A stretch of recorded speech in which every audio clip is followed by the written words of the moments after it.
नमस्कार, मैं हूं श्रीकांत प्रत्युष और आप देख रहे हैं सिटी पोस्ट। सबसे खास खबर कि बिहार के जो प्रवासी छात्र हैं, जो मजदूर हैं, लॉकडाउन में फंसे हुए हैं, अब उनके बिहार वापस लौटने का रास्ता साफ हो गया है।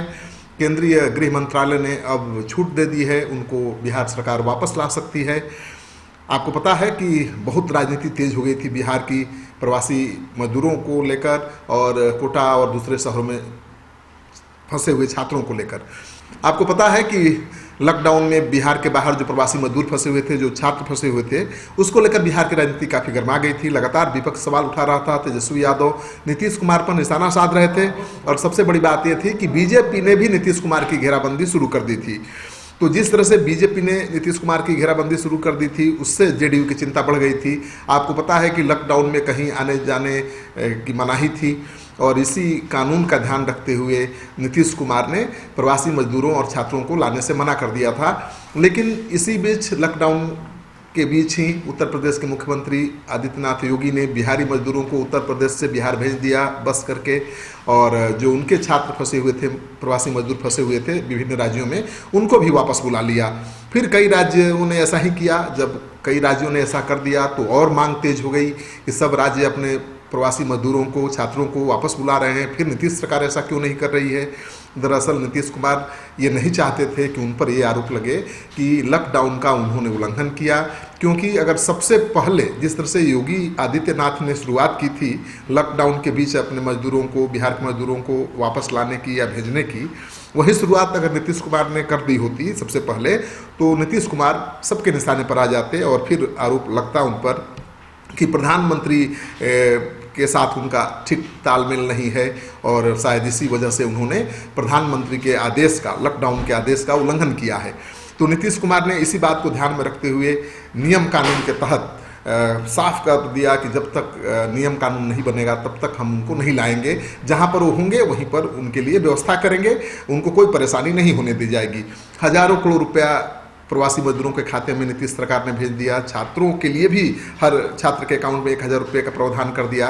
तो लगातार कोशिश करते रहे कि कहीं ये ऐसा मुद्दा न बन जाए जिसको लेकर वो निशाने पर आ जाएं और लोगों के बीच ये संदेश जाए कि नीतीश कुमार को प्रवासी मजदूरों से लगाव नहीं है, प्रेम नहीं है, और जो बाहर फंसे हुए छात्र हैं उनसे कोई उनको भावनात्मक जुड़ाव नहीं है।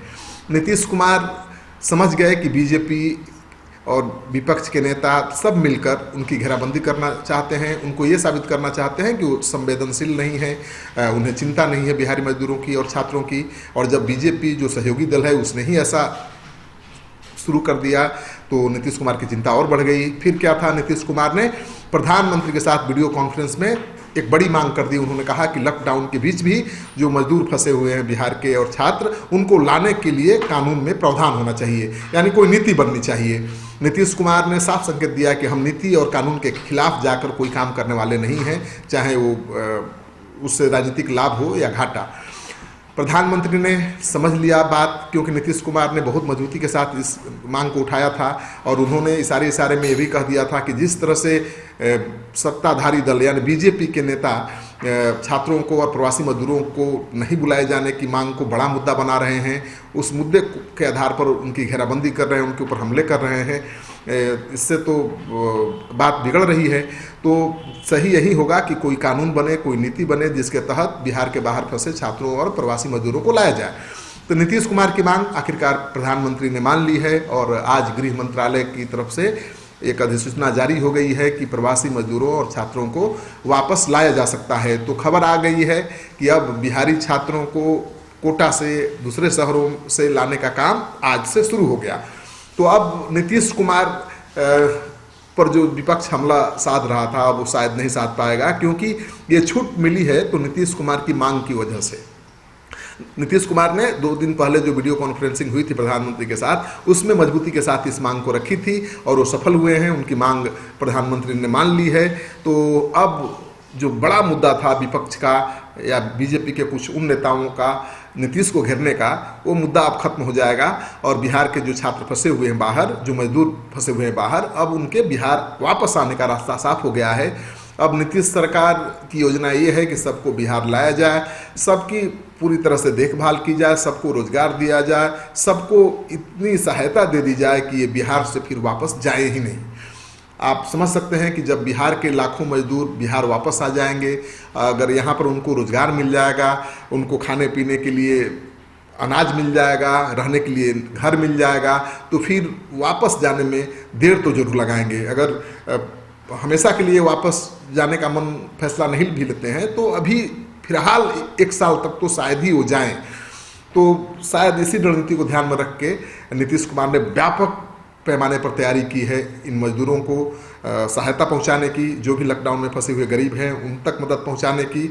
और नीतीश कुमार तो वैसे भी चुनौती को अवसर में बदलना जानते हैं। जब भी बिहार में कोई बड़ी आपदा आई है उसको उन्होंने अवसर में बदला है। आप देख सकते हैं कि कोसी में जिस तरह से कोसी की त्रासदी आई थी, लाखों लोग बेघर हुए थे और उस त्रासदी में काम करके नीतीश कुमार ने कोसी के लोगों का दिल जीत लिया था और पहली बार उनकी पार्टी मजबूती के साथ सीमांचल के इलाके में, कोसी के इलाके में उभर कर आई थी। तो नीतीश कुमार इस मौके को भी गंवाना नहीं चाहते हैं और ये जो मौका आया है कोरोना संकट का, इसको भी अवसर में बदलना चाहते हैं। और अब उनको बड़ा मौका मिल गया है। बिहार के सारे प्रवासी मजदूर अब वापस आएंगे, उनके आने का रास्ता साफ हो गया है और नीतीश सरकार उनको सहायता करके, उनकी मदद करके, उनके दिल में जगह बनाने की कोशिश करेगी। और तेजस्वी यादव को भी इस बात का अंदाजा है और शायद यही कारण है कि वो आरोप लगा चुके हैं कि नीतीश सरकार दाल चावल बांटकर लोगों को रिझा रही है। चुनावी स्टंट उन्होंने करार दिया था नीतीश कुमार के जो आपदा प्रबंधन विभाग की तरफ से जो काम किए जा रहे हैं। तो अब तो नीतीश कुमार के लिए रास्ता साफ हो गया है।